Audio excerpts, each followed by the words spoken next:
The history of our equity journey really started in 1970 when we were sued by the Department of Justice for having a segregated school system. The color of your skin and your zip code in that era defined the quality of education that you received.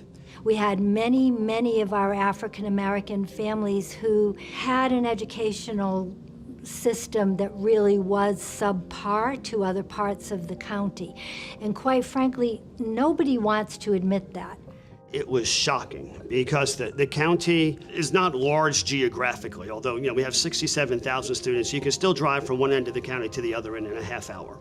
What it forced us to do is look at every aspect of our educational system. And our commitment was we were going to show what the data said, good, bad, or ugly, we were going to show it, because that was the only way for us to really start making those steps toward an equitable school system. The why for doing it is very, very simple. It's that student sitting in front of you.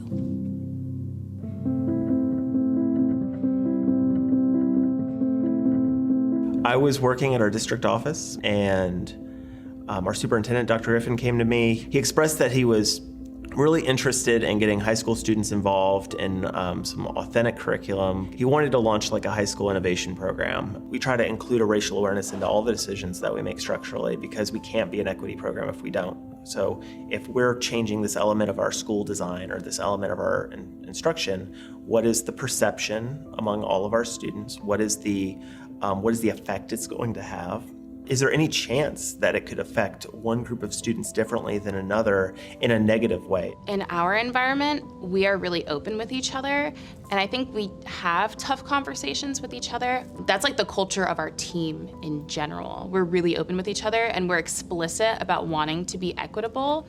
If we're gonna have a school that asks hard questions, then we might as well start those right in the interview. My favorite interview question we ask is, as a teacher, why do you believe there's an achievement gap between white and non-white students, and what does that mean to you instructionally and as a professional? They asked me essentially why I think students of color achieve at a lower rate. And I said, I think there are a number of reasons, and it can go really deep. If we really want to trace it, there are a number of historical oppressions that still have an influence on why students perform the way they perform today, and there's nothing innate about those students in particular. But that there are a lot of historical traumas, oppressions, things systemically that impact the system that they operate in, and they all agreed. They were like, yes, we agree. Like that's the consensus we have about those things, and because of that, we just operate with that in mind all the time.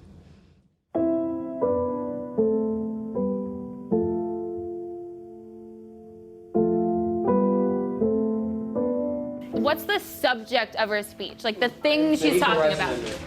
One more time? The Equal Rights Amendment. Yeah, the amendment, right? The whole speech is about the amendment. That's what she's talking about.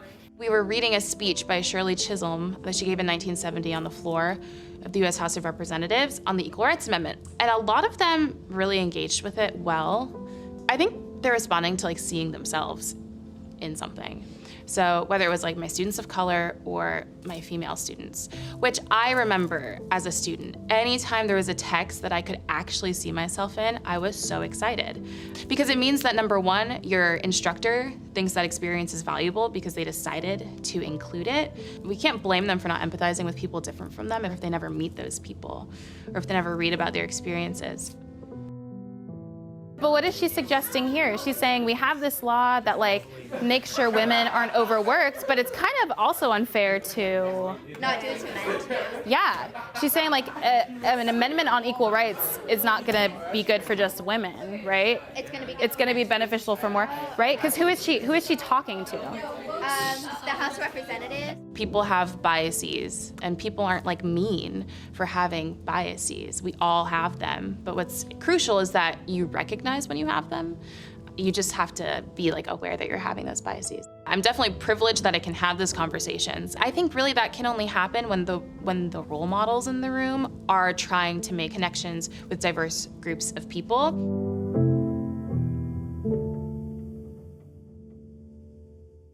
I think it's important that people who are Black and represent all of the other diverse groups we have here in Seminole County are brought to the table and given positions of leadership and positions of authority, and we all work together to create a school with as few barriers for our kids as possible.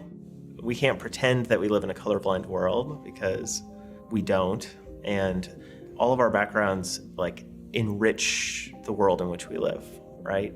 But we can all come together and say, let's talk about ways that we're all doing things that aren't like optimal. Like, we're never going to be perfect, because we're people, and a teacher or someone working in a school makes about 1 million decisions a day, all these small little micro decisions that add up, and having like a network around you of teachers who buy into the same thing, who believe in the same mission, who all want to get better together, that's how you can create positive change.